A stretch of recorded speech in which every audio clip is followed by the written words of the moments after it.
Evangelho de Lucas, capítulo 13, versículos de 10 a 17. Jesus estava ensinando numa sinagoga em dia de sábado. Estava lá uma mulher possessa de um espírito que a tinha doente havia 18 anos. Andava encurvada e não podia absolutamente levantar a cabeça.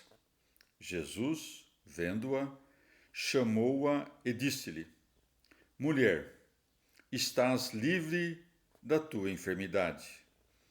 Impôs-lhes a mão, imediatamente ficou direita e glorificava a Deus. Mas, tomando a palavra, o príncipe da sinagoga, indignado de que Jesus tivesse curado em dia de sábado, disse ao povo: Há 6 dias para trabalhar. Vinde, pois, nesses e sede curados, mas não em dia de sábado. O Senhor disse-lhe: Hipócritas, qualquer de vós não solta aos sábados o seu boi ou seu jumento da manjedoura para os levar a beber? E esta filha de Abraão, que Satanás tinha presa há 18 anos, não devia ser livre dessa prisão ao sábado? Dizendo essas coisas, envergonhavam-se todos os seus adversários, e alegrava-se todo o povo de todas as ações que gloriosamente eram praticadas por ele. Palavra da salvação. Comentário Lucas 13, de 10 a 17. São Cirilo. A encarnação do Verbo veio para combater a corrupção, a morte e a inveja que o diabo tem de nós. E isto transparece nos próprios eventos, pois segue. Estava lá uma mulher possessa de um espírito que a tinha doente havia 18 anos. Está dito que um espírito a tinha doente porque esta mulher sofria por crueldade do diabo e estava abandonada por Deus por causa de seus crimes, ou ainda por causa da transgressão de Adão, graças à qual os corpos humanos correram para a doença e para a morte. Ora, Deus dá ao diabo o poder dessas coisas para que os homens, oprimidos pelo peso da adversidade, queiram passar a um estado melhor. Além disso, o evangelista mostra que tipo de doença era, dizendo: andava encurvada e não podia absolutamente levantar a cabeça. O Senhor, para mostrar de que maneira a sua vinda vinha dissolver as humanas paixões, curou aquela mulher. Daí que siga: Jesus, vendo-a, chamou-a e disse-lhe: Mulher, estás livre da tua enfermidade. Estas palavras, cheias de majestade celestial, não podiam ser mais dignas de Deus, que afugenta a doença com um gesto soberano. Também lhe impõe as mãos, pois segue. Impôs-lhe as mãos e imediatamente ficou direita e glorificava a Deus. Cumpre lembrar aqui que a carne sagrada de nosso Senhor se havia revestido da virtude divina e era carne do próprio Deus, não de algum outro, como se o Filho do Homem existisse à parte do Filho de Deus, como pareceu erroneamente a alguns. Mas o chefe da ingrata sinagoga, depois de ver a mulher por um mero toque, de repente endireitada, e relatando as grandezas de Deus, incendiou-se com a glória do Senhor e, enlaçado na inveja, denunciou o milagre, fingindo zelo pelo sábado. Daí que siga: mas, tomando a palavra, o príncipe da sinagoga, indignado de que Jesus tivesse curado em dia de sábado, disse ao povo: há 6 dias para trabalhar. Vinde, pois, nesses e sede curados, mas não em dia de sábado.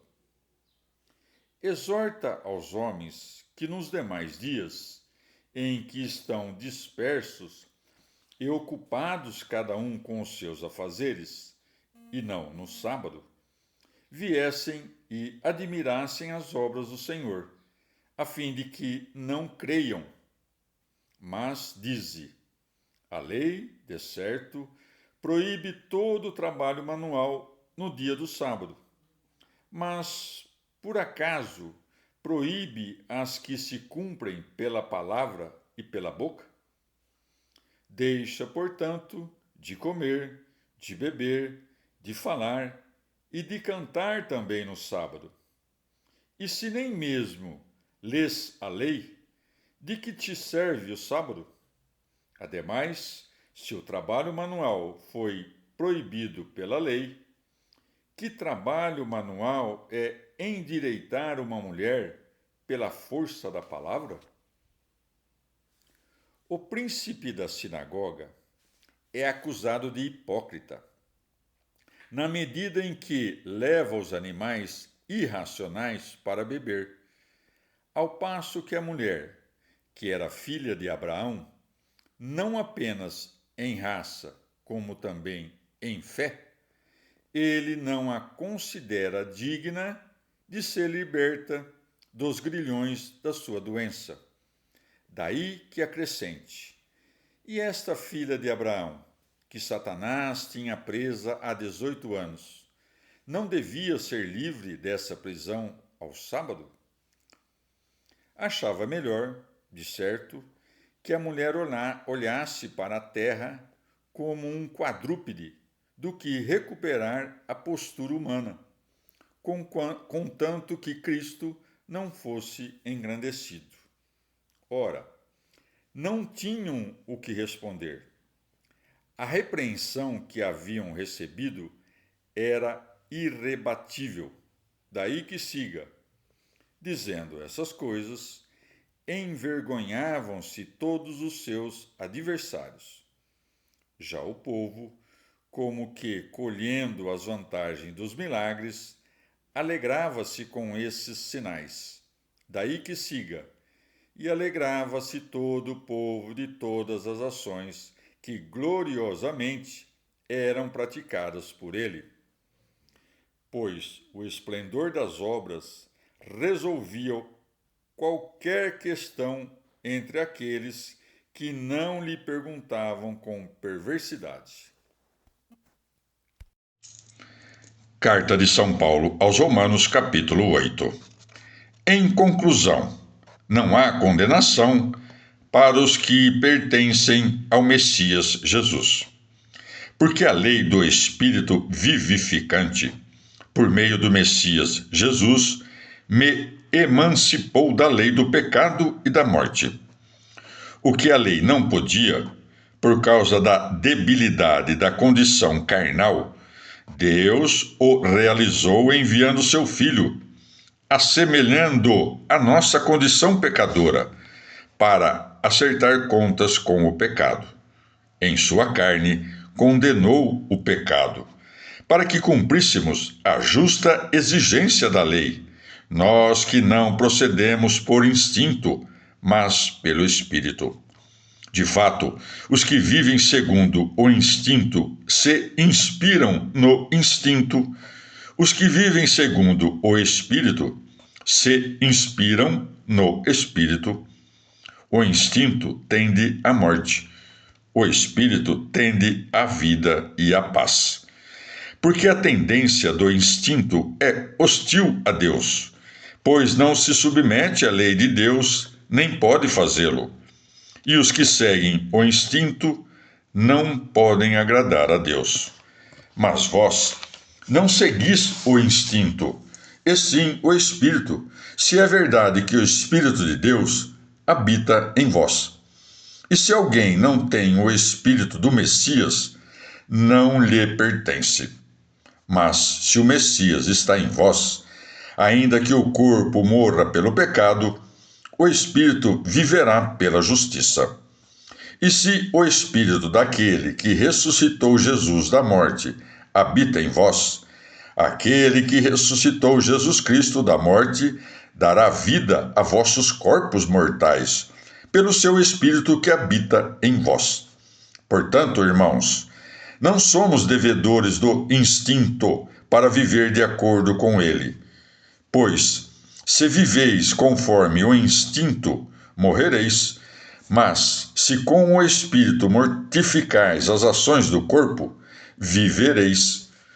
Todos os que se deixam levar pelo Espírito de Deus são filhos de Deus.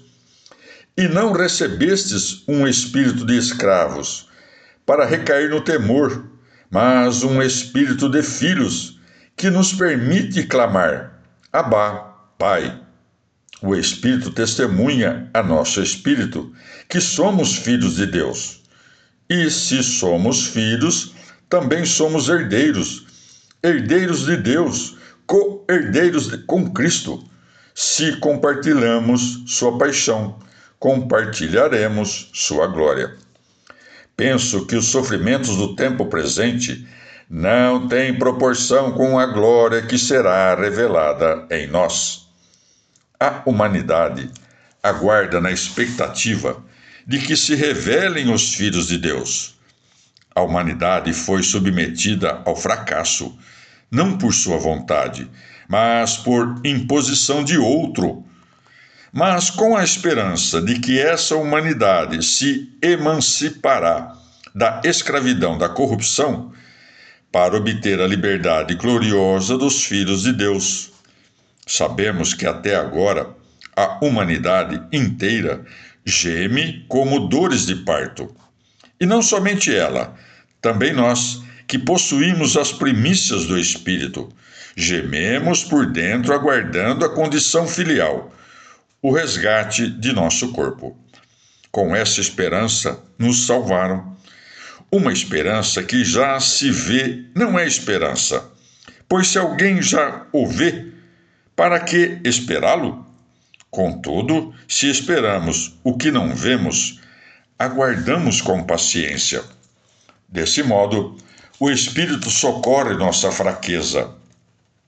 Ainda que não saibamos pedir como é devido, o próprio Espírito intercede por nós com gemidos inarticulados. E aquele que sonda os corações sabe que o Espírito pretende quando suplica pelos consagrados de acordo com Deus. Sabemos que tudo concorre para o bem dos que amam a Deus, dos chamados segundo o seu desígnio. Aos que escolheu de antemão, destinou-os a reproduzir a imagem de seu Filho, de modo que fosse ele o primogênito de muitos irmãos. Aos que havia destinado, chamou. Aos que chamou, os fez justos. Aos que fez justos, os glorificou. Levando isso em conta, que podemos dizer? Se Deus está do nosso lado, quem estará contra? Aquele que não poupou o seu próprio filho, mas o entregou para todos nós, como não nos vai dar de presente todo o resto com ele? Quem será fiscal dos que Deus escolheu? Se Deus absolve, quem condenará? Acaso Jesus Cristo, aquele que morreu e depois ressuscitou e está à direita de Deus e suplica por nós? Quem nos afastará do amor de Cristo? Tribulação?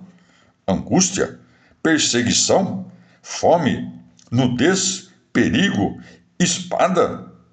Como diz o texto, por tua causa somos postos à morte o dia inteiro. tratam-nos como ovelhas de matança.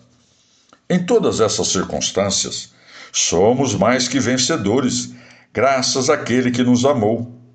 Estou convencido de que nem a morte, nem a vida, nem anjos, nem potestades, nem presente, nem futuro, nem poderes, nem altura, nem profundidade, nem criatura alguma nos poderá separar do amor de Deus manifestado em Cristo Jesus, Senhor nosso. Palavra do Senhor. Salmo 68. Deus se levanta, seus inimigos se dispersam, seus rivais fogem. Como se dissipa a fumaça, se dissipam. Como a cera derrete diante do fogo, perecem os perversos diante de Deus. Os honrados se alegram, exultam diante de Deus. Festejam-no com alegria. Cantai a Deus, tocai em sua honra. Aplanai um caminho a quem cavalga na estepe. Em nome do Senhor, regozijai-vos diante dele. Pai dos órfãos, protetor das viúvas, é Deus em sua santa morada. Deus dá um lar aos solitários, tira da prisão os cativos. Só os rebeldes ficam no deserto. Ó Deus, quando saías à frente de teu povo, quando avançavas pela terra seca, a terra tremeu, o céu destilou, diante do Deus do Sinai, diante de Deus, o Deus de Israel. Derramaste uma chuva generosa. Deus, tu aliviaste tua herança extenuada. Teu rebanho nela habitou, nela que bondosamente Deus tinhas preparado para o infeliz. Meu Senhor dá a ordem de guerra, e uma multidão anuncia a notícia. Reis e exércitos vão fugindo, vão fugindo. Campo e casa são repartidos como despojos. E ficais deitados nos apriscos, asas de pomba recobertas de prata, com as plumas com brilho de ouro. Quando o Onipotente desbarata reis, nevava em Har Salmão. Montanha divina é a montanha de Bazã. Montanha escarpada é a montanha de Bazã. Por que invejais montanhas escarpadas, o monte que Deus escolheu para nele habitar? O Senhor nele habitará para sempre. Os carros de Deus são milhares e milhares, milhares os arqueiros. O Senhor marcha do Sinai ao santuário. Subiste ao cume, levando cativos. Recebeste homens como tributo, inclusive rebeldes, e te instalaste, Senhor Deus. Bendito seja o Senhor a cada dia. Deus se encarrega de nossa salvação. Deus é para nós o Deus Salvador. Ao meu Senhor cabe livrar da morte. Deus esmaga a cabeça do inimigo, o couro cabeludo de quem incorre em culpa. Diz o Senhor: eu os trarei de Bazã, eu os trarei do fundo do mar, para que banhes os pés no sangue e as línguas dos cães se saciem no inimigo. Aparece teu cortejo, Deus, o cortejo de meu Deus e meu Rei, rumo ao santuário. Na frente marcham os cantores, atrás os tocadores, entre jovens tocando pandeiros. Bendizei a Deus na assembleia, ao Senhor na assembleia de Israel. Aí os vai guiando Benjamim, o mais novo, os príncipes de Judá em tropel, os príncipes de Zabulon, os príncipes de Neftali. Manda Deus segundo tua autoridade, confirma Deus o que fizeste por nós, em teu templo de Jerusalém. Reis trarão tributo a ti. Reprime a fera dos caniços, a tropa dos touros, os novilhos dos povos, que se prostrem diante de ti com lingotes de prata. Desbarata os povos belicosos. Cheguem os magnatas do Egito. Núbia, estenda as mãos a Deus. Reinos do mundo, cantai a Deus. Tocai para nosso Senhor, que cavalga pelos céus, dos céus antiquíssimos, que faz trovejar sua voz potente. Reconhecei o poder de Deus, sobre Israel sua majestade, sobre as nuvens sua autoridade. Formidável é Deus em seu santuário, o Deus de Israel. dá força e poder a seu povo. Bendito seja Deus. Palavra do Senhor. Transposição cristã do Salmo 68, por Luiz Alonso. Dado o caráter épico ou heróico do poema, sua amplidão e o seu entroncamento com fatos fundamentais da história de Israel, compreende-se o êxito e a riqueza de sua leitura em chave cristológica. Os padres se apoiam, com efeito, na citação expressa do versículo 18, em Efésios 4:8, mas se apoiam para saltar todo um percurso da vida de Cristo. Santo Atanásio o diz, profecia da vinda de Cristo. E Teodoreto, Davi, com inspiração profética, invoca a vinda do Senhor e recebe sua revelação. Não podem negar a referência ao Êxodo, mas contemplam nele a figura da futura salvação. E ao longo de seus comentários, vão atraindo os outros textos do Novo Testamento, que, sem ser citação formal, podem se escutar como ressonância temática. Os padres também se apoiam em falsas e discutíveis traduções para o grego e o latim. Comecemos pela aparição pública de Jesus. Segundo os sinóticos, o Batista a anuncia e a prepara, de acordo com a profecia de Isaías 40. Preparai o caminho para o Senhor. Aduce o versículo 5 do Salmo. Preparai, apisoai um caminho. Saltemos a morte. Para Hilário, é a morte, o que se levanta depois de superar a morte, de modo semelhante São Jerônimo e Cassiodoro. Mais sugestivo Eusébio, que assemelha ao ocaso do sol no mar e o ocaso da morte de Cristo. Também entra no contexto da morte o terremoto do versículo 9. A terra tremeu, segundo Orígenes e Teodoreto. Morto, Jesus desce ao inferno para resgatar os mortos.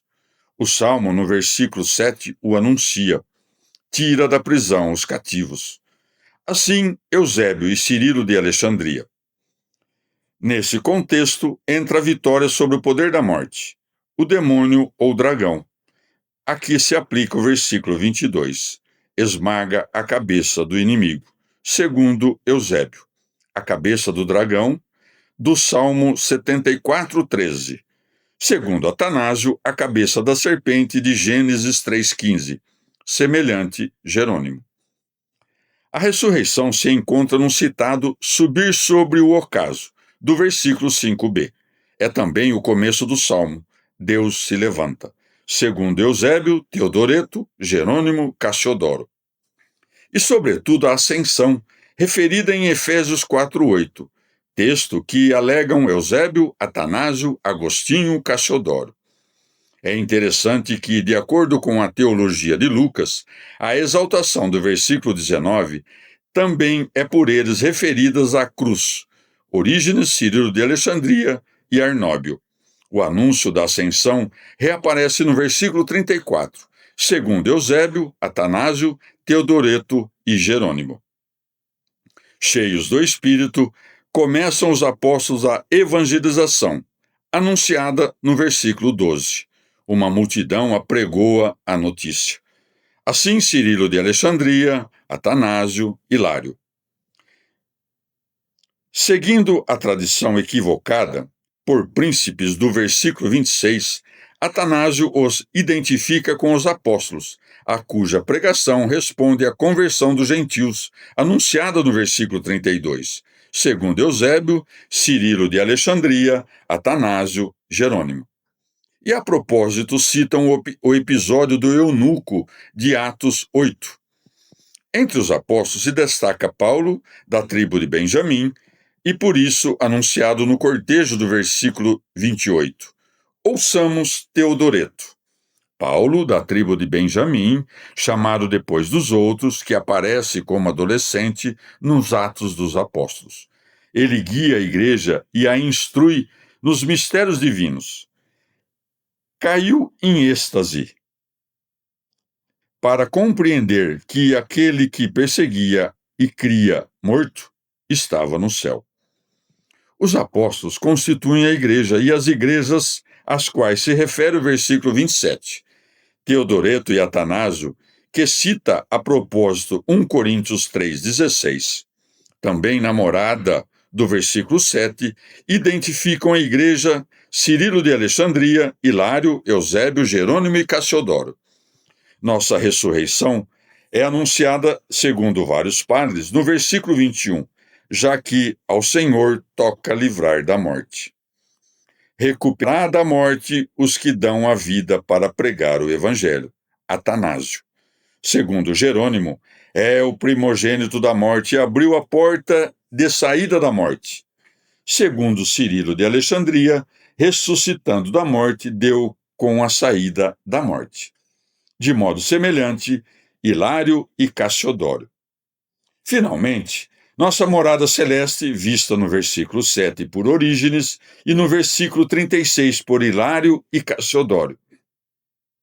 É verdade que algumas interpretações se baseiam em traduções errôneas, e algumas correspondências podem parecer mais engenhosas do que acertadas. Contudo, o conjunto de semelhante leitura nos faz apreciar a riqueza de símbolos, pelo menos potenciais, do Salmo e também nos mostra o raizante simbólico de tantos temas do Novo Testamento. Educando-nos nessa leitura simbólica comparativa, os padres nos ensinam a rezar cristamente os salmos. Dizia Hilário que o salmo é tecido de lei e evangelho.